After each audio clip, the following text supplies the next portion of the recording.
Directly Amazon के ware house भी बनवाना चाह रहे हैं, ठीक है, तो यहाँ पर जो डिस्ट्रीब्यूटर है वो लिख देगा FBA शिपमेंट, ठीक है, FBA शिपमेंट यानी ये जो शिपमेंट है ये डायरेक्टली अमेजोन के वेयर हाउस में जा रही है, ठीक है। उस जी अस्सलाम वालेकुम। अच्छा, लास्ट वीडियो में आपको मैंने होलसेल की कंप्लीट इन्फॉर्मेशन दे दी थी, ठीक है, और जिसमें डिस्ट्रीब्यूटर के साथ अकाउंट बनाना, प्रोडक्ट परचेज करना एक्सेट्रा सारा कुछ बता दिया था। अभी एक लास्ट स्टेप रह गया होलसेल का, जिसमें मैंने आपको ये बताना है कि किसी भी प्रोडक्ट को परचेज करने के बाद, परचेज करने से पहले कौन सी इनवॉइस मिलती है, परचेज करने के बाद इनवॉइस कौन सी मिलती है, और उस इनवॉइस के थ्रू हमने प्रोडक्ट को अनगेट कैसे करना होता है, ठीक है। ये चीज़ आपको आज मैंने बतानी है कि किसी भी प्रोडक्ट को अनगेट कैसे करते हैं। ये सबसे ऐसा एक टॉपिक है जो बहुत ज़्यादा ना, जिसमें बहुत ज़्यादा लोग कंफ्यूज रहते हैं, पजल रहते हैं, ठीक है। तो इसी हवाले से आज की हमारी ये वीडियो है, इंशाल्लाह आपको ये डिटेल्स बताऊंगा। तो आइए अब आपको लेके चलता हूँ स्क्रीन की तरफ और इसमें आपको समझाता हूँ कि अनपेड इनवॉइस कौन सी होती है, जिसको हम परफॉर्मा भी कहते हैं, और पेड इनवॉइस कौन सी होती है और उसका कैसे यूज़ किया जाता है। तो आइए अब आपको स्क्रीन की तरफ लेके चलता हूँ और ये बताता हूँ जी। अच्छा, इसमें आपको मैं बता रहा था कि जब भी हम डिस्ट्रीब्यूटर के साथ अकाउंट बना लेते हैं, हमारी परचेजिंग हो जाती है, तो नेक्स्ट स्टेप अब क्या होता है, ठीक है।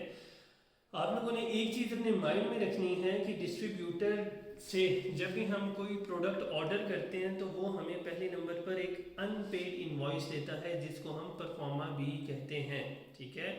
इसमें मैंने ये एक मेरा परफॉर्मा था, इसमें मैंने थोड़ी सी डिस्ट्रीब्यूटर की डिटेल और अपनी प्रोडक्ट की डिटेल्स मैंने हाइड की हैं।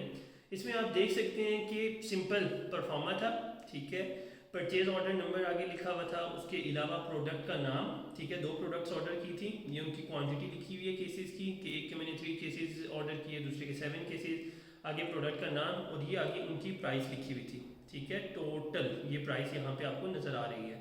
अब ये प्राइस लिखी हुई थी, उसके बाद इस ऑर्डर जो परफॉर्मा था ना, इसके लास्ट में, ठीक है, यहाँ पर क्या था, आपकी जो जो भी प्रोडक्ट थी ना, उसका बैंक, डिस्ट्रीब्यूटर का बैंक अकाउंट था और यहाँ पर ये उनकी इंफॉर्मेशन थी, ठीक है। मैंने क्या किया, सिंपल ये अपने क्लाइंट को भेजी, उन्होंने इस बैंक अकाउंट की जो भी डिटेल्स थी उस पर ये जो अमाउंट बन रही थी, ठीक है, $1288, ये उस पर सेंड किए, और सेंड करने के बाद हमने डिस्ट्रीब्यूटर को स्क्रीनशॉट भेज दिया कि हमने आपको पे कर दिया है, ठीक है। जैसे ही हमने पे किया तो फिर डिस्ट्रीब्यूटर ने हमें एक पेड इनवॉइस बना कर दी, जिसमें यहाँ पर जो भी डिस्ट्रीब्यूटर का वो लोगो था, यहाँ पर उस डिस्ट्रीब्यूटर की डिटेल में लिखी हुई थी, ठीक है। अब यहाँ पर 2 चीज़ें होती हैं, एक बिलिंग एड्रेस और शिपिंग एड्रेस। आपका बिलिंग एड्रेस कौन सा होना चाहिए, आपका बिलिंग एड्रेस आपका बिजनेस बैंक अकाउंट होना चाहिए, यानी जो एड्रेस आपका LLC के लिए यूज़ हो रहा है वही एड्रेस आपका बिलिंग एड्रेस होना चाहिए, और वो यहाँ पर कंप्लीट होना चाहिए, अदरवाइज अमेजोन आपकी इनवॉइस एक्सेप्ट नहीं करेगा, ठीक है। और शिपिंग एड्रेस, अगर आप डायरेक्टली अमेजोन के वेयर हाउस भी बनवाना चाह रहे हैं, ठीक है, तो यहाँ पर जो डिस्ट्रीब्यूटर है वो लिख देगा FBA शिपमेंट, ठीक है, FBA शिपमेंट यानी ये जो शिपमेंट है ये डायरेक्टली अमेजोन के वेयर हाउस में जा रही है, ठीक है। उसके अलावा अगर आप किसी प्रेप सेंटर में या 3PL सर्विस में भिजवाना चाह रहे हैं तो वहां पर क्या करना होता है, वहां पर शिप टू में जाकर आपने उस प्रेप सेंटर का एड्रेस भेज देना है, और ये इनवॉइस आपने अमेजोन को अब देनी है प्रोडक्ट अनगेट करने के लिए। तो ये होती है बेसिकली आपकी पेड इनवॉइस, ठीक है, और वो जो आपको बताइए वो आपकी कौन सी होती है, अनपेड इनवॉइस, ठीक है। आपको आई होप सो समझ आ गया होगा।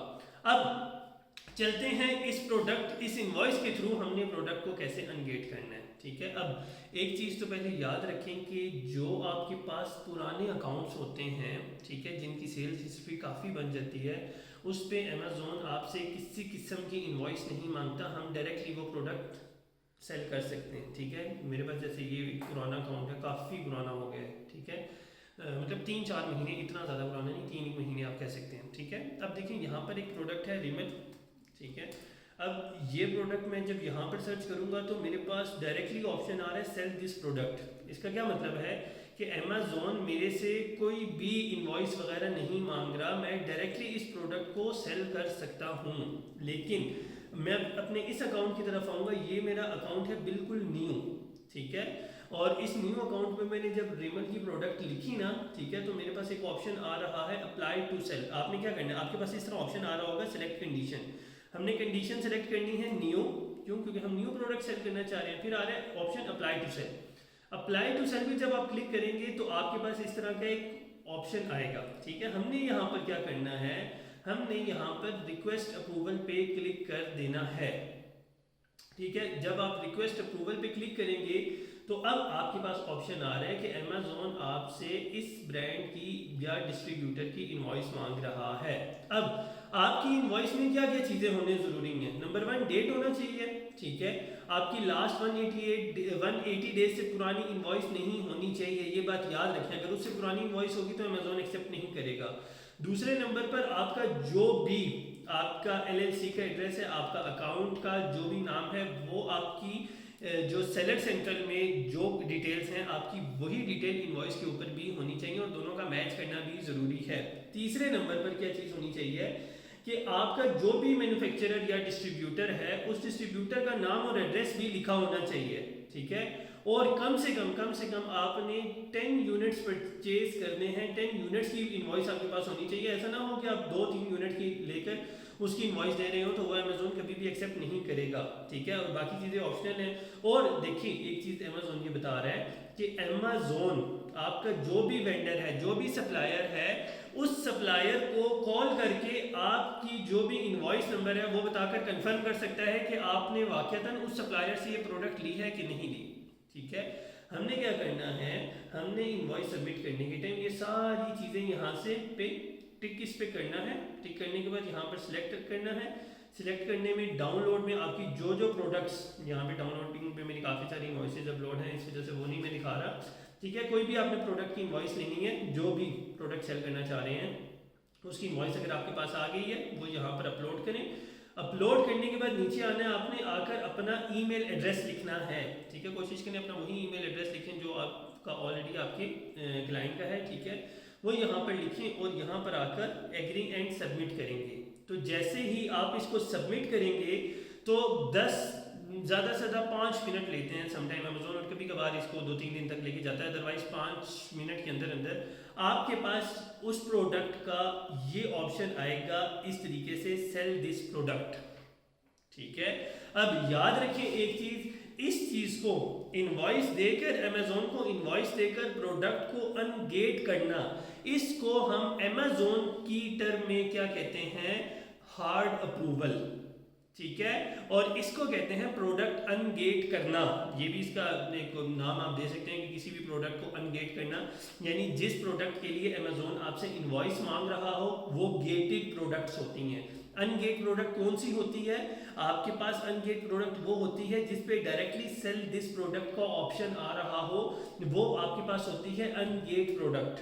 ठीक है, और जिस प्रोडक्ट पे इनवॉइस मांग रहा हो वो होती है गेटेड प्रोडक्ट्स। गेटेड प्रोडक्ट्स को अनगेट कैसे किया जाता है, गेटेड प्रोडक्ट को अनगेट ऐसे किया जाता है कि आपने अमेज़ॉन को इनवॉइस देनी है, इनवॉइस के थ्रू आपने वो प्रोडक्ट अमेज़ॉन पे सेल कर सकते हैं।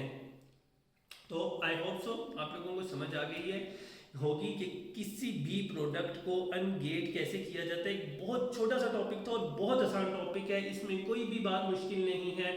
आसान अल्फाज में, जितना आसान मेरे से हो सकता था उन अल्फाज में आपको समझाया है। ठीक है, तो इस तरीके से आप अपनी प्रोडक्ट को होलसेल में अनगेट करते हैं। अनगेट करने के बाद याद रखें आपने ये इनवॉइसेस संभाल के रखनी है। ठीक है, अमेज़ॉन जितनी भी आपसे इनवॉइसेस मांग रहा है या नहीं भी मांग रहा, आपने जो भी चीज़ ऑथेंटिक डिस्ट्रीब्यूटर या ब्रांड से ली है वो आपने संभालनी है। फ्यूचर में कभी भी अमेज़ॉन आपसे उस प्रोडक्ट की इनवॉइस के बारे में आपसे पूछ सकता है और हमें फिर उस टाइम इस प्रोडक्ट की इनवॉइस देनी ही होगी। समझ आ गई? तो ये चीज़ आपने माइंड में रखनी है कि आपके पास ऑथेंटिक डिस्ट्रीब्यूटर्स की इनवॉइस ही होनी चाहिए। अगर आपकी इनवॉइस ऑथेंटिक नहीं है, आपका डिस्ट्रीब्यूटर ऑथेंटिक नहीं है, तो अमेज़ॉन क्या करेगा, चांसेस है कि आपकी जो पेड इनवॉइस है वो भी रिजेक्ट हो सकती है। ठीक है, आपकी प्रोडक्ट अनगेट नहीं होगी, ये भी चीज़ आप लोगों ने अपने माइंड में रखनी है। ठीक है, तो ये था वो प्रोसेस जिसमें आपको मैंने बताया है कि किसी भी प्रोडक्ट को अनगेट कैसे किया जाता है, एक बार। दूसरे नंबर पर अब जो नेक्स्ट वीडियो इंशाल्लाह मैं बनाऊंगा वो उसमें आपको मैं बताऊंगा कि किसी भी प्रोडक्ट को सेल कैसे किया जाता है, लिस्ट कैसे किया जाता है। ठीक है, होलसेल के लिए। और उसके साथ साथ आपको मैं ये बताऊंगा उस प्रोडक्ट को लिस्ट करने के बाद जो नेक्स्ट हमारे पास ऑप्शन होता है कि प्रोडक्ट के FN जो लेबल्स होते हैं वो लेबल्स आपने प्रेप सेंटर वालों को कैसे देने हैं, लेबल जनरेट कैसे करनी है, शिपमेंट प्लान कैसे क्रिएट करना है, इंशाल्लाह नेक्स्ट वीडियो में आपको ये सब बताऊंगा। तो मिलते हैं आपसे नेक्स्ट वीडियो में, तब तक के लिए अल्लाह हाफिज़।